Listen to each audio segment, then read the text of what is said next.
Iglesia Bautista Roca de los Siglos se complace en presentar su programa El Poder de la Palabra. Estamos en 1175 West, 600 North, Salt Lake City, Utah.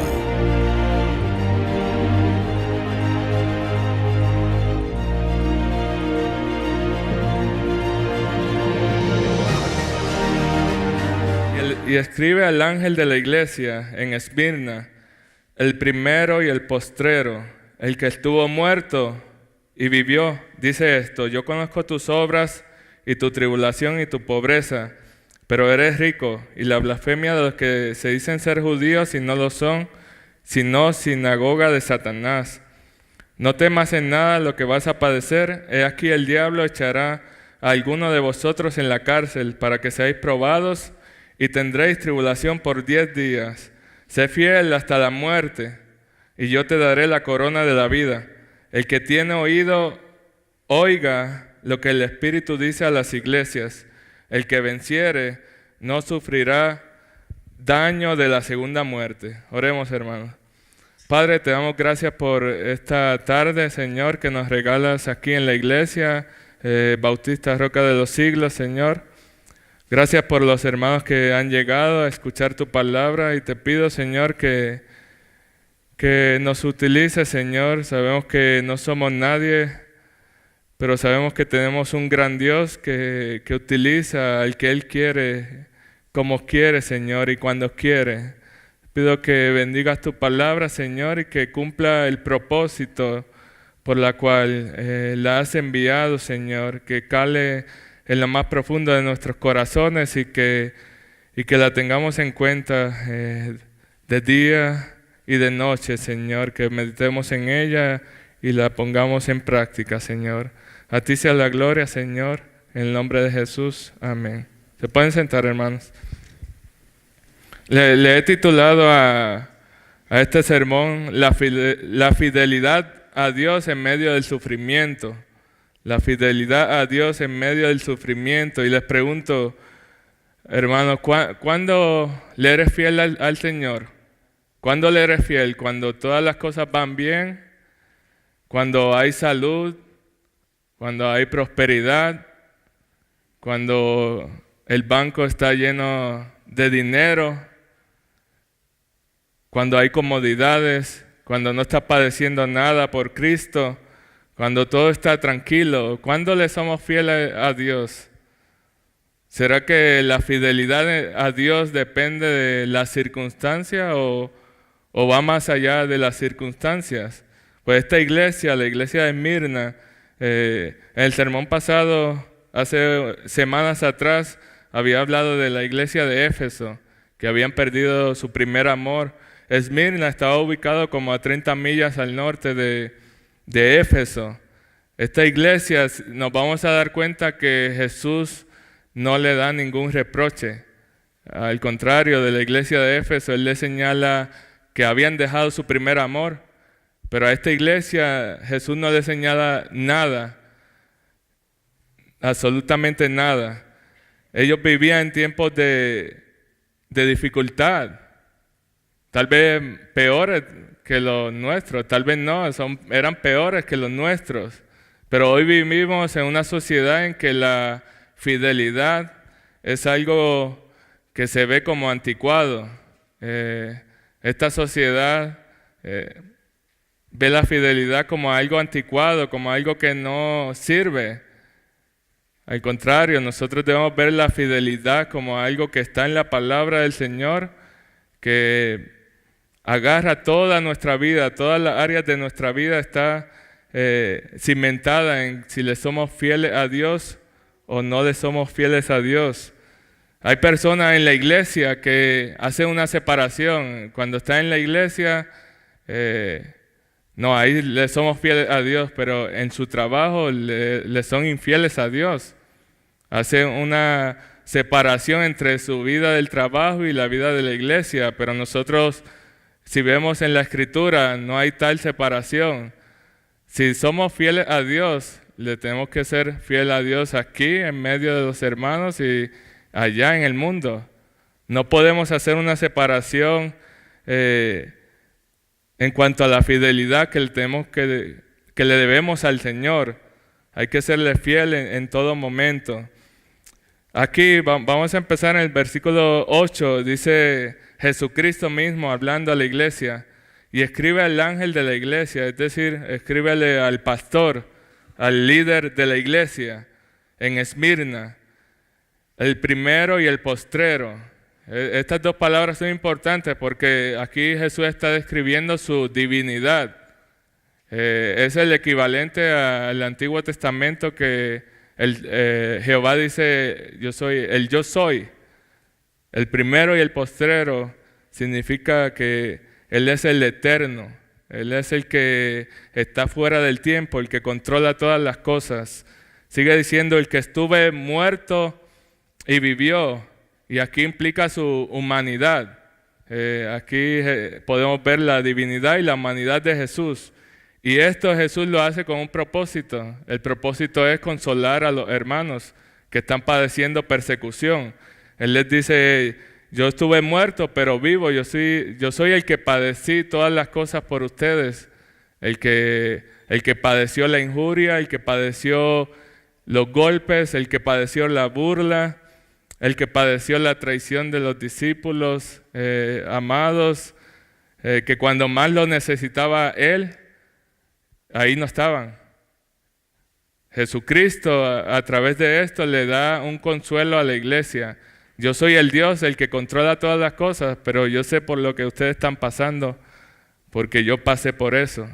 Agustín decía, Dios solo tuvo un hijo sin pecado, pero no tiene ninguno sin sufrimiento. No tiene alguno sin sufrimiento. Dios tiene solo un hijo sin pecado, pero todos vamos a pasar el sufrimiento. El primer punto que quiero tocar es, ¿cuál es el camino del cristiano? Hoy se nos vende a través de predicaciones, a través de evangelistas, que el mundo, la vida del cristiano tiene que ser una vida sin sufrimiento. Han escuchado cuando invitan a la gente, ven a Cristo y se te van a acabar todos tus problemas. Y resulta que cuando vienen a Cristo le empeora su vida. No tienen paz. Y la gente le gusta oír ese mensaje. O como está la iglesia en Brasil, Pare de Sufrir, que mucha gente incauta le da dinero a esa gente, creyéndose sus mentiras, creyendo que si le dan dinero van a mermar sus sufrimientos. Pero se dan cuenta que es un evangelio totalmente falso. Es un evangelio falso. Lo mejor que se puede decir es pague por sufrir, porque esa gente exprimen a sus ovejas o a las personas que están asistiendo ahí. Muchas personas domingo tras domingo van en búsqueda de este tipo de mensajes, de caminos fáciles, llanos, en el cual no hay molestia alguna. Y se quiere vender, lo peor de todo es que se quiere vender como cristianismo auténtico. Venimos a la iglesia muchas veces tristes, se puede ver en los rostros, con muchos problemas, y creemos lo que predican esta gente, a pesar de que decimos, yo no creo en esas cosas, pero las vivimos, porque vivimos nuestro cristianismo, un cristianismo cómodo, un cristianismo en el que el sufrimiento es sinónimo a maldición, en vez de ser sinónimo a bendición. Tenemos que vivir un cristianismo real. En la Biblia, en ninguna parte de la Biblia existe un hombre que no padeció por el Señor. Los que no padecieron eran los que odiaban al Señor y los que querían matarlo. Pero todo cristiano, desde Génesis hasta Apocalipsis, todos los hijos de Dios padecieron. En Génesis vemos cómo Caín mata a su hermano. Vemos también José, desde el principio padeció por causa de sus hermanos y los metieron a un pozo y después lo vendieron. Estuvo en la cárcel, estuvo en sufrimiento. Y esa es la vida del cristiano. David padeció persecución de parte de Saúl, por la envidia que le tenía, porque Dios lo había escogido como rey y él estaba esperando la ocasión para matarlo. Entonces toda la Biblia está llena por sufrimiento. Pero hay algo importante aquí. Y continúa el versículo 9. Y es que yo conozco tus obras y tu tribulación. Y es importante estas palabras porque Jesús le está diciendo, yo conozco tu sufrimiento. Yo sé por lo que está pasando. Yo sé por lo que está pasando en la iglesia de Esmirna. Él sabía totalmente todos los detalles de lo que estaba aconteciendo ahí. Y sabe totalmente todos los detalles de nuestra vida. En qué estamos sufriendo, en qué estamos padeciendo y en qué nos deleitamos más. Queremos vivir un cristianismo, yo le digo un cristianismo tipo de Disney. Es un cristianismo fantasioso. Queremos una cruz de rosas, una corona de rosas. Queremos clavos de algodón. Queremos una cruz que no pese tanto. Ese es el cristianismo, lamentablemente, que muchos cristianos pretenden vivir hoy. Pretenden vivir una vida cómoda. Si hay persecución, rápidamente se van de la iglesia. Gracias a Dios que aquí no hay persecución, pero creo que cuando venga, las iglesias de hoy estarán vacías. Yo creo que se quedará el pastor y su esposa. Pero no hay fidelidad en nosotros, no hay fidelidad en vivir el camino que Dios nos trazó. Y aquí en la iglesia de Esmirna, acuérdense que este libro se escribió como para el 90 después de Cristo y el contexto era muy difícil. Los romanos estaban gobernando y los judíos siempre estaban buscando una ocasión para que persiguieran a los cristianos. Desde el principio los judíos hicieron eso y con Jesús se puede ver en la Biblia. Ellos siempre le buscaban ocasión para que él cayera en alguna palabra, para que lo latigaran. Y aquí mismo pasa con la iglesia de Esmirna. La iglesia de Esmirna, los cristianos de la iglesia primitiva, ellos participaban de la Santa Cena como nosotros participamos. Y los judíos acusaron a la iglesia de que ellos eran caníbales, porque ellos decían, no, esta gente dice, este es mi cuerpo por el cual vosotros es partido. Ellos decían que los cristianos comían carne y que comían carne de humanos. Lo acusaban también de que eran inmorales porque estaban casados con su hermano en la fe, no era hermano de pariente, pero lo acusaban de ser inmorales. También lo acusaban de causar sedición, de causar división en Roma. Y también esto fue lo que colmó a los romanos, que ellos lo acusaban de que los cristianos tenían a Jesucristo como Señor, de que los cristianos no reconocían al César como su Señor. Y por eso es que el gobierno de Roma, los romanos, empezaron a perseguir a los cristianos. Empezaron a perseguirlos, empezaron a matarlos, empezaron a tirárselo a los leones para que los mataran. Lo empezaron no sé cómo, en México se dice chapopote, en Puerto Rico brea, o tiene otro nombre, no me acuerdo. Los cubrían de eso y los ponían como antorchas. El emperador tenía cristianos como antorchas en su jardín. Esa es la clase de persecución que estaban pasando los cristianos.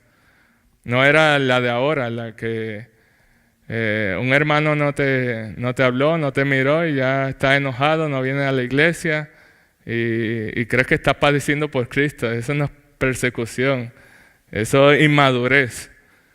Hay que entender que si el Señor Jesucristo padeció cuando vino a esta tierra, hay que entender que nosotros no somos mejores que Él. No pretendamos que nos traten mejor que a Cristo. A veces a veces vivimos nuestra vida como si nos mereciéramos el mejor trato del mundo, mejor que le dieron a Cristo. Pero eso es imposible. En Juan, si lo pueden buscar conmigo, Juan, Evangelio de Juan, capítulo 15, versículo 20.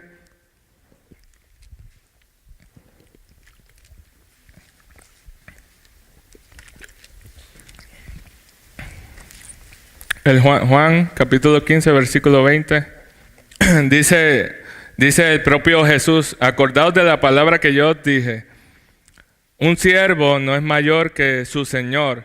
Si me persiguieron a mí, también os perseguirán a vosotros. Entonces nosotros, si queremos vivir vidas cristianas piadosas, si persiguieron a Cristo, nos van a perseguir a nosotros. Si lo abofetearon, nos van a abofetear a nosotros. Si le escupieron, nos van a escupir a nosotros. Yo me acuerdo cuando estaba estudiando en la Universidad Católica de Puerto Rico, en un pueblo que se llama Ponce. Ahí todos eran seminaristas católicos. Yo era el único protestante ahí. Y le había dicho algo a un seminarista sobre la Virgen y me quería abofetear. Me quería abofetear en ese momento. Gracias a Dios no me pegó, pero nosotros debemos estar prontos para cuando padezcamos persecución. En esa universidad pasé burlas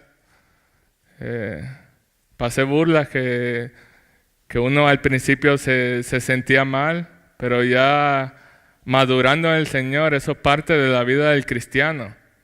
Y es parte de que nosotros amemos al Señor y le seamos fieles a Dios.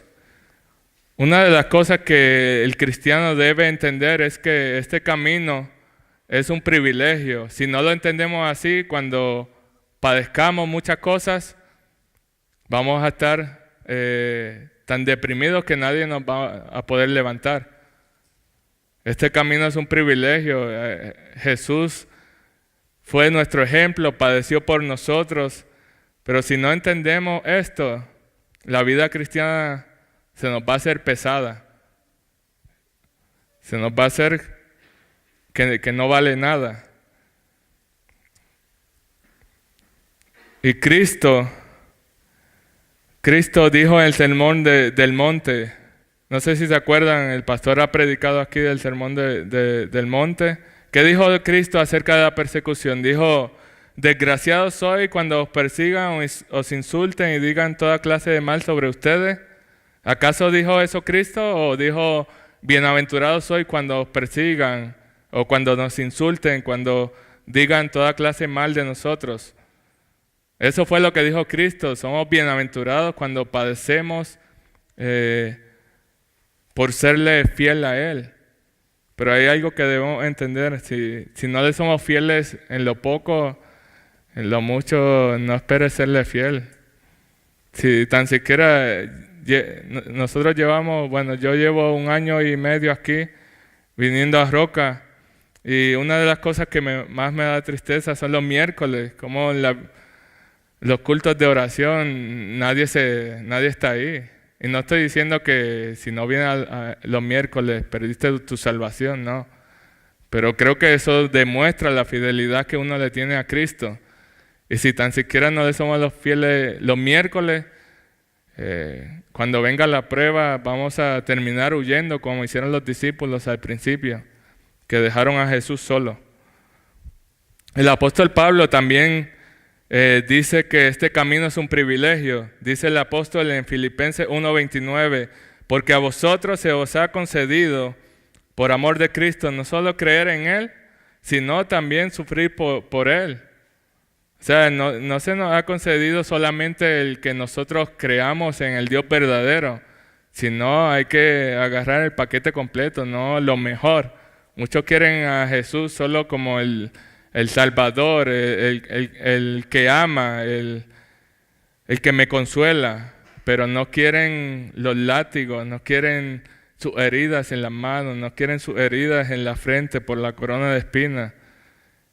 Y ese es el camino del cristiano. El camino del cristiano es del sufrimiento, pero ese sufrimiento no se hace pesado porque él lo ve como un privilegio. Cuando ves las cosas del Señor como un privilegio, no se te hacen pesadas. Cuando el Señor me salvó, yo quería estar todos los días ahí, escuchando la palabra o sirviendo en cualquier cosa que me necesitaran. Y ese Dios lo pone en nuestro corazón. Ahora les pregunto, hermano, ¿cuánto has sufrido por Cristo? ¿Cuánto has padecido por dar testimonio a Él? Tal vez muchos me dirán, no he padecido por Cristo por dar testimonio a Él, o he padecido muy poco. ¿Cuánto has padecido por Cristo? ¿Cuánto has sufrido? ¿Cuánta gente se ha burlado de ti o ha llegado hasta el punto de maltratarte por causa del Señor? Si no has sufrido por Cristo, creo que no estás predicando el mensaje del Evangelio como es. Porque una vez que predicas el Evangelio, va a ocurrir dos cosas: o te quieren matar o te van a amar por haberles predicado la verdad. Dice el apóstol Pablo en Gálatas, el capítulo 6, verso 17. Dice, de aquí en adelante nadie me cause molestias porque yo traigo en mi cuerpo las marcas del Señor Jesús. Él dice, yo traigo los estigmas del Señor. Pero hay cristianos que no tienen ni rasguños por la fe. Hay cristianos que no tienen ni tan siquiera un golpecito en su dedo por causa del Señor. Y hoy día eso nos avergüenza porque deberíamos dar testimonio del Señor y padecer por Él. Y uno de los grandes apóstoles que pasó por esto fue Pablo. Él pasó naufragio, pasó hambre, lo apedrearon, fue entre falsos hermanos, pasó todas las cosas que nosotros no hemos pasado, él las pasó por amor a Cristo. Y por eso él dice, yo en mi carne, yo tengo las marcas de Cristo. Tengo las marcas de Cristo. Y esta iglesia estaba pasando por mucha persecución. Había un pastor que se llamaba Policarpo, no sé si lo han escuchado. Este pastor era discípulo del apóstol Juan. Y él, por dar fe del Señor Jesucristo, lo quemaron vivo. Era un hombre de 86 años, 83, 86 años. Y a él lo estaban buscando por esa parte de Esmirna. Y cuando lo encontraron, pues se rieron, porque como nosotros estamos desesperados buscando a este hombre, y es un viejo que no se puede sostener. Pero él, por dar fe de nuestro Señor Jesucristo, lo quemaron vivo. Dice la historia que cuando lo prendieron, el fuego no le hizo daño al principio. Y creen que ahí estaba el Señor con Policarpo. También dice que le enterraron una espada, creo, y toda su sangre salió y apagó el fuego. Esa es la fidelidad que uno le debe tener al Señor.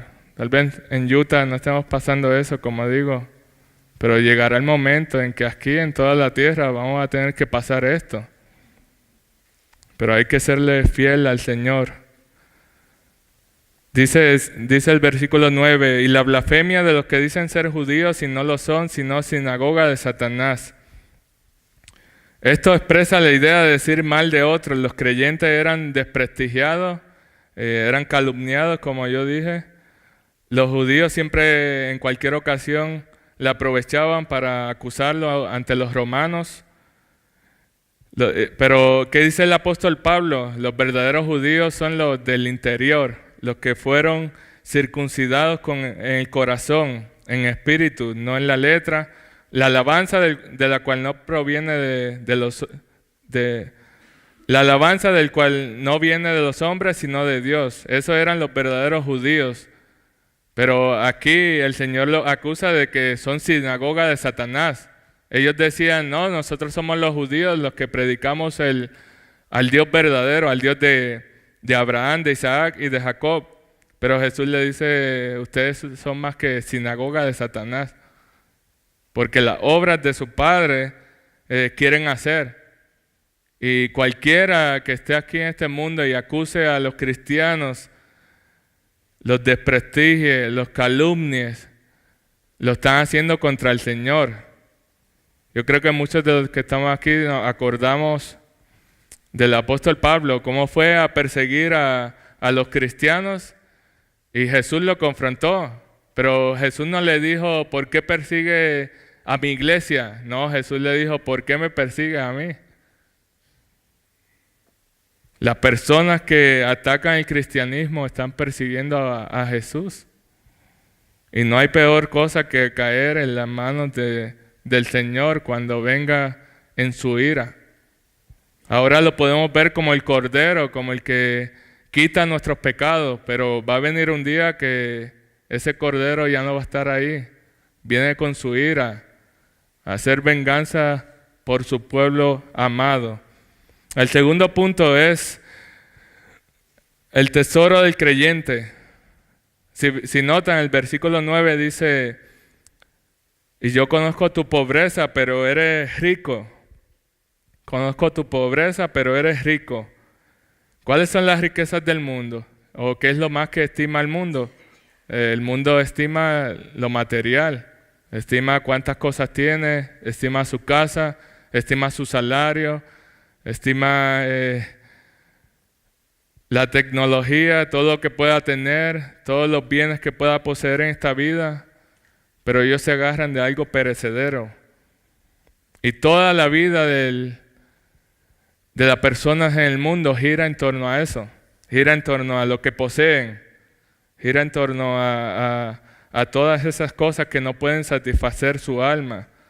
Estas personas son las que hacen tesoro en los cielos, en la tierra, donde el orín y la polilla corrompen, donde los ladrones minan y hurtan.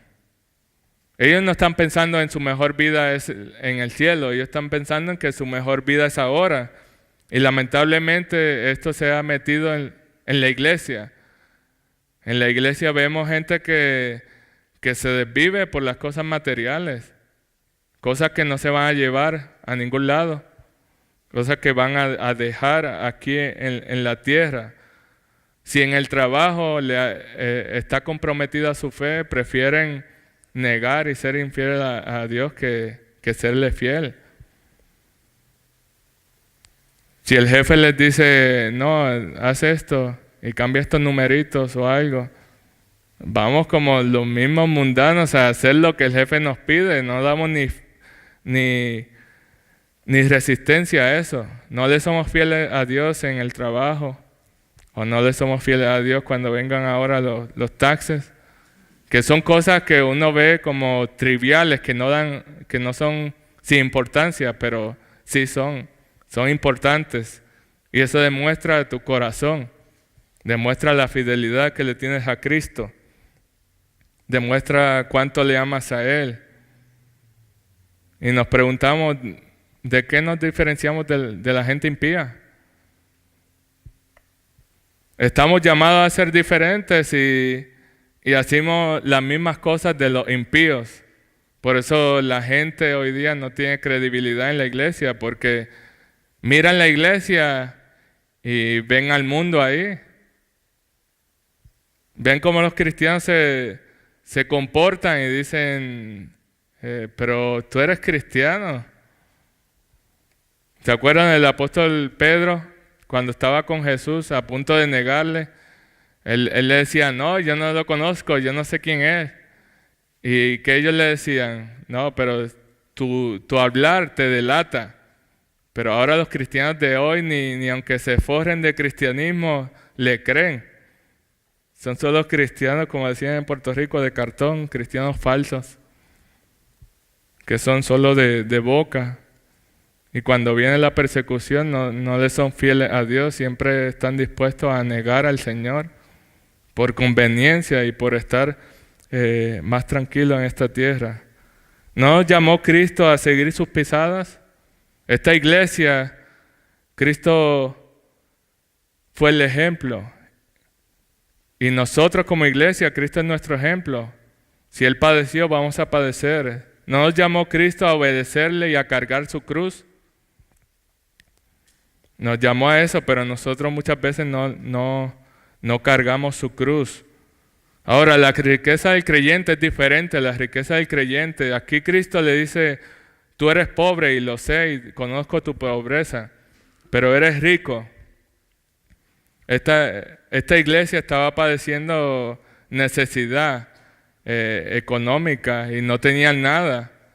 ¿Por qué no tenían nada? Porque lo estaban persiguiendo y para ese tiempo los cristianos iban de lugar en lugar, no había tiempo para llevarse sus cosas. Esta iglesia era una iglesia pobre, era una iglesia que le habían sido confiscadas las cosas por el imperio romano, por los judíos. Los saqueaban y los dejaban sin nada a los cristianos. Pero Jesucristo le dice algo importante. Sí conozco que tu pobreza, pero eres rico. Y la riqueza del cristiano no es lo material. Por eso muchos de estos hermanos estaban dispuestos a morir por Cristo, porque ellos no veían su vida aquí en la tierra. Su vida estaba en los cielos. Sus riquezas estaban en los cielos. Y ahora le pregunto, hermano, ¿cuál es su tesoro? ¿Cuál es la cosa que estimas más? ¿O a dónde se va más tu corazón? Si hay algo que podemos hacer como ejercicio en nuestras casas, ¿a qué más le dedico yo el tiempo? ¿O qué amo más en mi vida? Si no es Cristo, ese es tu tesoro. Y es un tesoro que va a perecer. El único tesoro del creyente son los tesoros espirituales. ¿Quién es Cristo?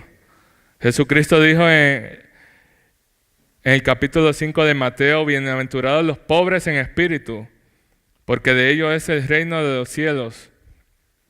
Bienaventurados los que lloran, porque ellos padecerán, ellos recibirán consolación.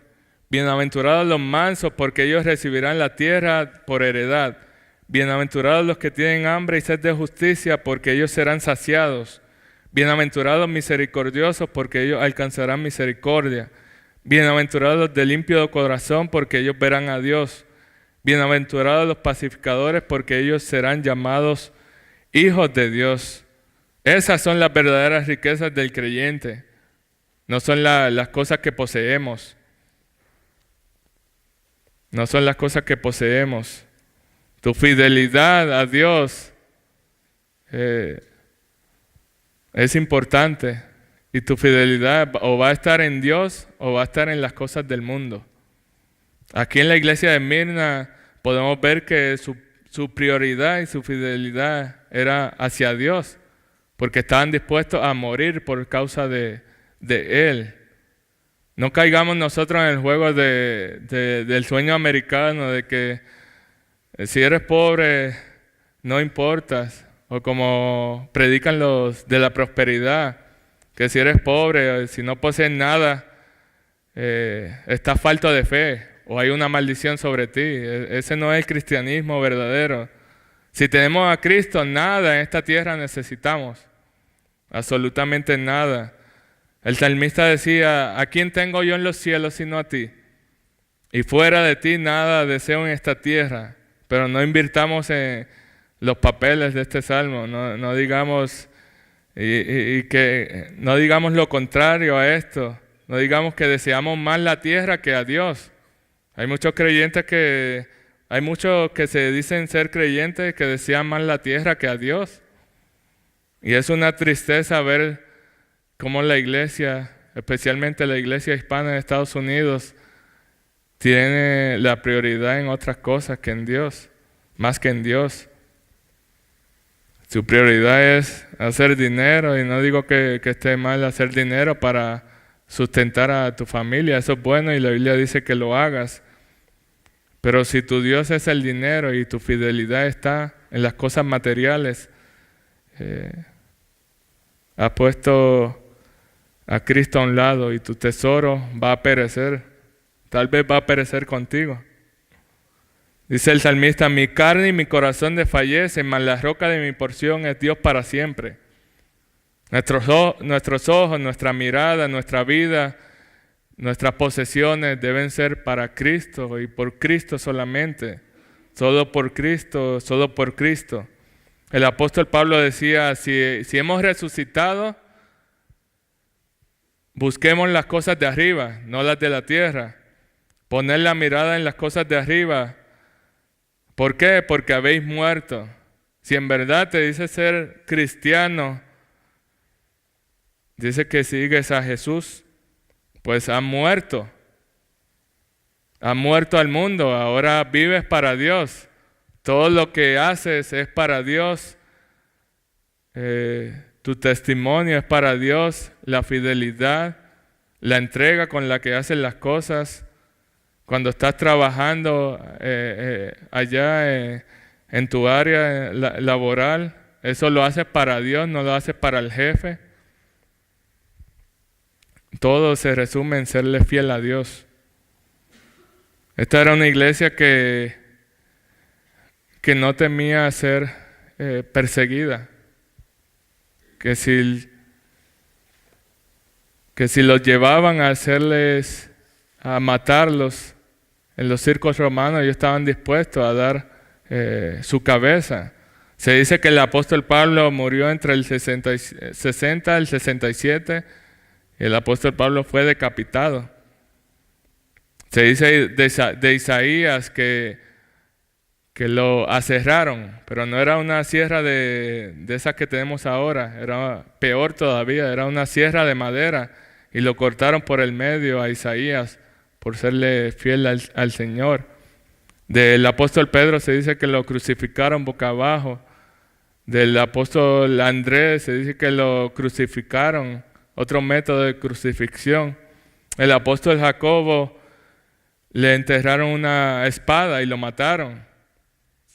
A Lutero lo querían matar, lo estaban persiguiendo para matarlo, pero el Señor lo guardó y padeció la burla, padeció la persecución de la Iglesia Católica Romana. A Juan Hus lo mataron en la hoguera y él terminó cantándole al Señor en la hoguera.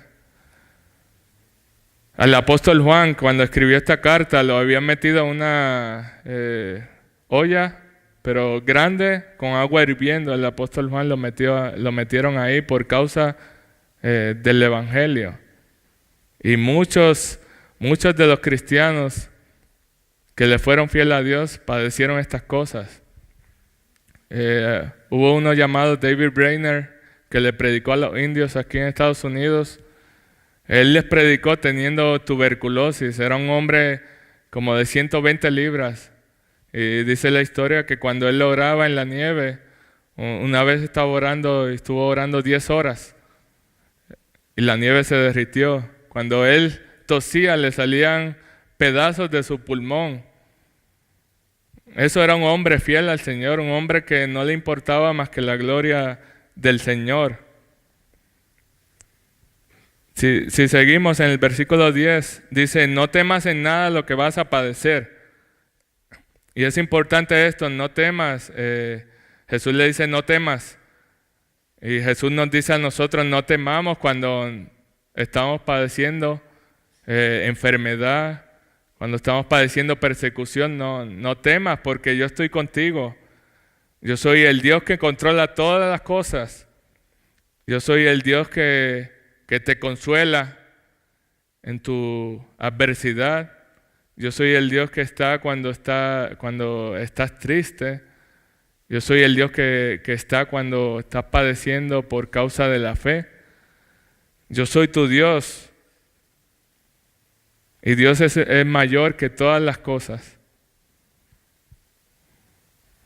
Porque mayor es el que está con nosotros, dice la palabra, que el que está en el mundo. Y si Dios es por nosotros, ¿qué dice la Biblia? ¿Quién contra nosotros? Pero el pastor Richard Owen, que lo escuché en la Convención Bautista, dice, esto es bíblico, pero volteémoslo. Si Dios no es por nosotros, ¿a quién le importa quién esté con nosotros?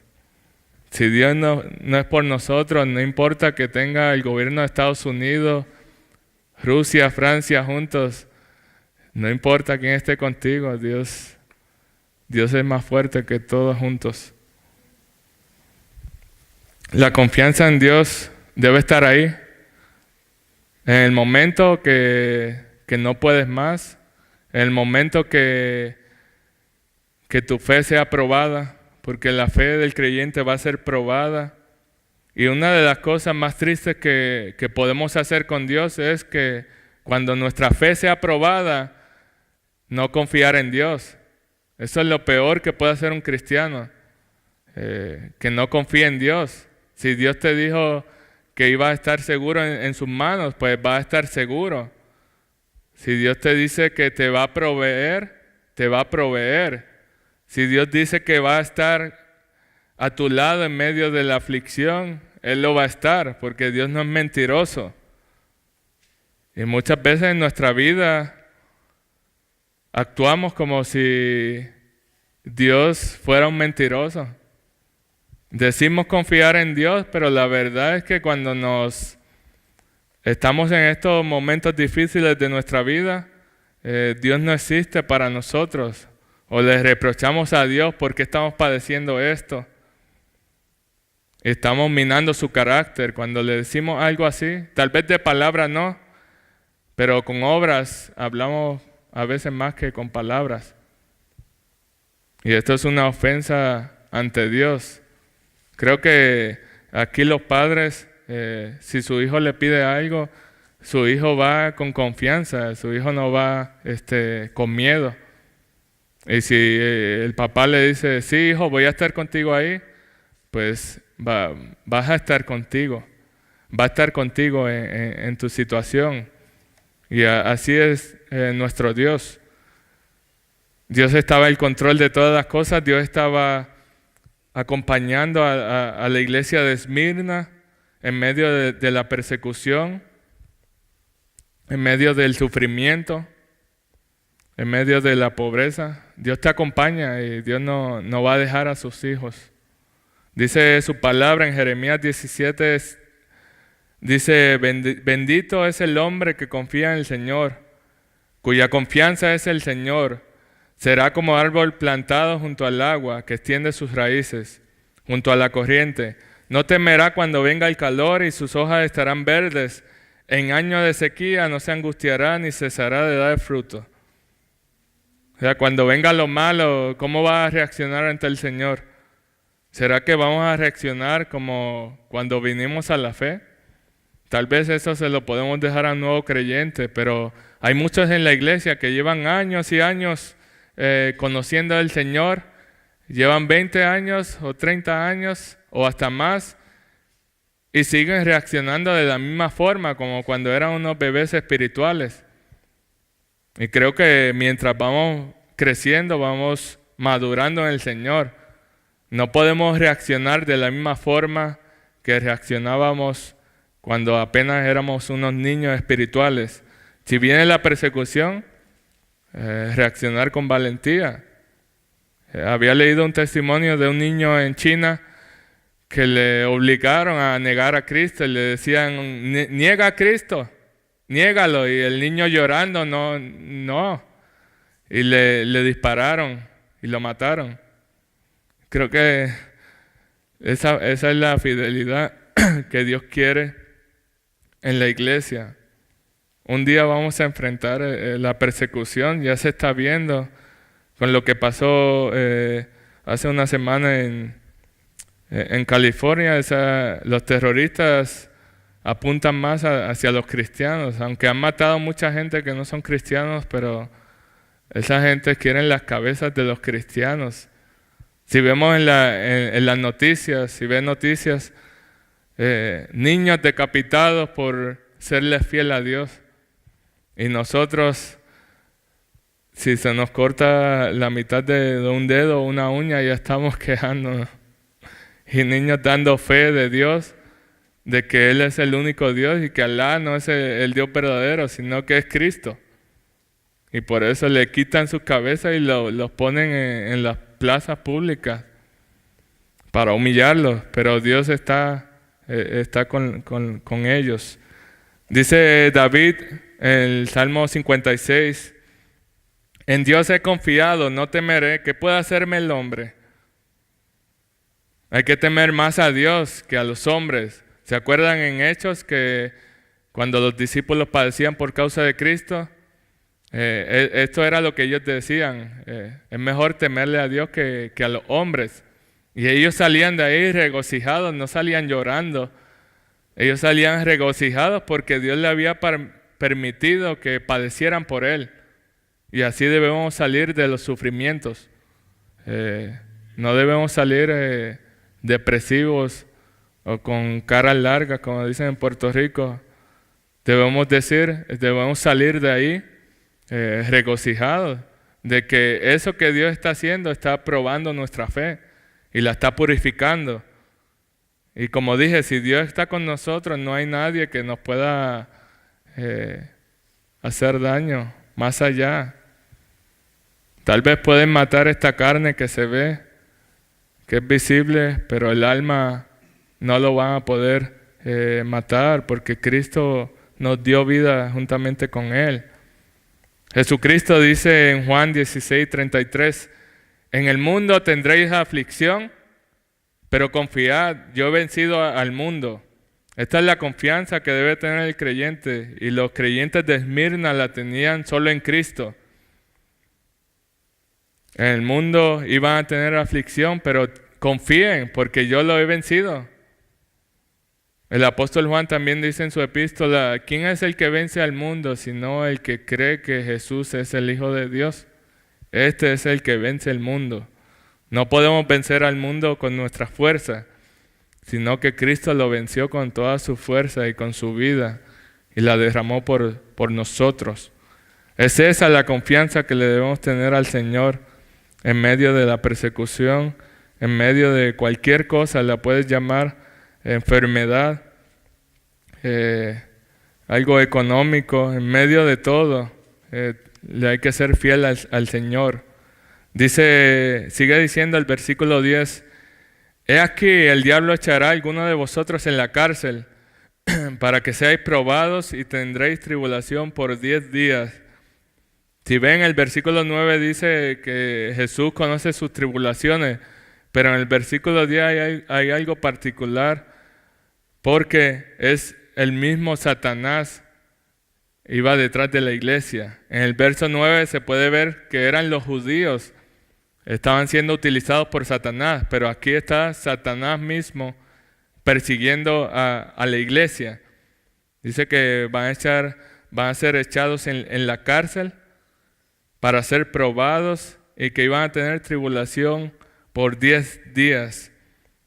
Estos 10 días, algunos lo han tomado de forma literal o algunos simbólicos, pero lo que nos quiere dar a entender esto es que iban a tener persecución por un periodo de tiempo, porque el número 10 es significa algo completo. Iban a tener persecución por un periodo de tiempo, pero que no iba a ser por siempre. Y eso era un consuelo para ellos también, no era que iban a padecer por siempre hasta que viniera el Señor Jesucristo. Hay dos intenciones que podemos ver en este versículo. Primero, la intención de Satanás. Cuando eres probado, la intención de Satanás es que dejes de creer en el Señor, que dejes de creer su palabra, y él va poco a poco. Satanás es bien astuto y una de las cosas que hace con la iglesia es que poco a poco te va alejando de Dios. Él no va de cantazo, como dicen en Puerto Rico, ¿me pueden entender? Él no va de golpe. Él va poco a poco. ¿Te sucedió esto? Mira qué clase de Dios tú tienes, que no tiene cuidado de ti. O te robaron, no sé, te robaron el carro, te robaron cualquier cosa. ¿Qué Dios tú tienes que ni tan siquiera en esos momentos estaba cuidando de ti? Tu esposo o tu esposa o un familiar se está muriendo y son cristianos, pero ¿qué clase de Dios tú tienes que ni te visita ni lo sana? Así Satanás va entrando a tu mente y si le das cabida te puede destrozar. Tal vez si eres un hijo de Dios no te va a apartar de la fe, pero puede causar muchos estragos en tu familia, puede causar muchos estragos en tu vida espiritual con el Señor. Y ese es el propósito de Satanás, destruir al creyente. No es de fortalecerlo. Satanás, cuando Jesús estaba ayunando, él lo tentó con todo. Hasta le citó la escritura para ver si caía, pero Jesús no cayó. Esa es la intención de Satanás, pero el propósito de Dios es más glorioso que ese. Si estás pasando por prueba, por sufrimiento ahora mismo, el propósito de Dios es purificar tu fe, que tu fe esté en lo eterno, que tu fe no esté en esta tierra donde todo perece, donde nada permanece, sino que tu fe esté en el único que debe estar, en Jesucristo. Estas cartas que Jesús le escribe a las iglesias solo apuntan a Él. No podemos apuntar a otro lado. En nuestra vida cristiana no podemos apuntar al pastor, no podemos apuntar al hermano que sea más fiel en esta tierra o en esta iglesia. Debemos apuntar al pastor de pastores, al Señor Jesucristo.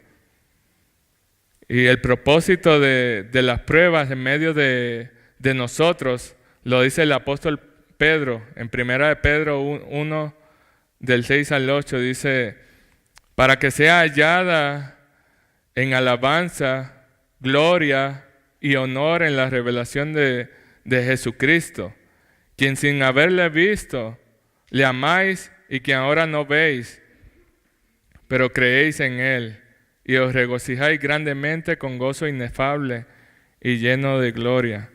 El mandato del Señor es serle fiel, aunque nos cueste la vida. No sé si te acuerdan de los amigos de Daniel, cómo no negaron a Dios y le fueron fieles en medio de su prueba. Dice Daniel 3, he aquí nuestro Dios, a quien servimos, puede librarnos del horno, del fuego ardiendo, y de tu mano, oh Rey, nos librará. Y si no, sepas, oh Rey, que no servimos a tus dioses, ni tampoco adoraremos a la estatua que has levantado. Ellos conocían al Dios verdadero, sabían que le debían ser fiel. Ellos le están diciendo, Dios nos puede librar de esto, pero ¿qué pasa si no nos libra? ¿Nos arrodillaremos ante la estatua? ¿Qué pasaría en su vida, hermanos, si Dios le quitara todo lo que... Para más información, preguntas y comentarios, visite nuestra página web www.cbtroca.com, donde encontrará este y otros recursos enteramente a su disposición. Hasta la próxima.